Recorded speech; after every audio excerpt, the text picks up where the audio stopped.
previously that travel ban was pushed quickly out of necessity for national security, and now we're hearing there's these repeated delays while the new one is being drafted. How do we reconcile those two talking points? That's question one.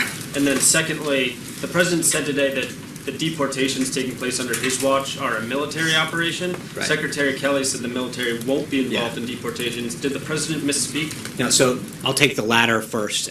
The president was using that as an adjective. It's happening with precision. And in a manner in which it's being done very, very clearly. I think we've made it clear in the past, and Secretary Kelly reiterated it, what kind of operation this was. But the president was clearly describing the manner in which this was being done. And so just to be clear on his use of that phrase, and I think the way it's being done, by all accounts, is being done with very high degree of precision and in a flawless manner in terms of making sure that the orders are carried out and it's done in a very streamlined and efficient manner. I'm sorry, the first part was? The first one was about the travel ban. Yeah, I think, look, we have made it very clear that we believe that the first one was done in compliance with U.S. Code and the authority granted to the president.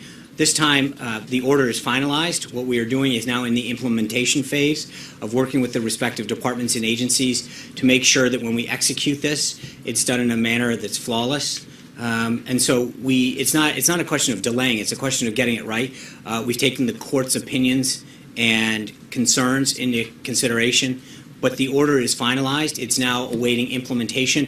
What we want to do is make sure that we're working through the departments and agencies so that any concerns or questions are answered on the front end. But we are acting with appropriate haste and diligence to make sure that the order is done in an appropriate manner. Yeah. Sean, I want to ask you about a comment that the Treasury Secretary made today.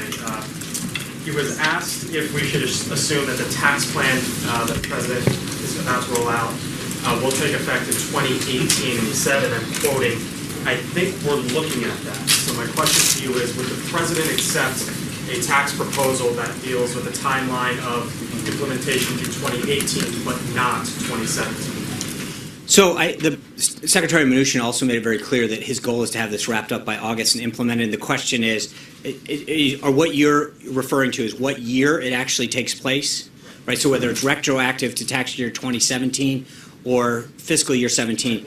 And I think as the details get, we'll have more details on that as it moves forward. I think there's two issues, fiscal year 17 and calendar year 17. And for taxpayers, it's obviously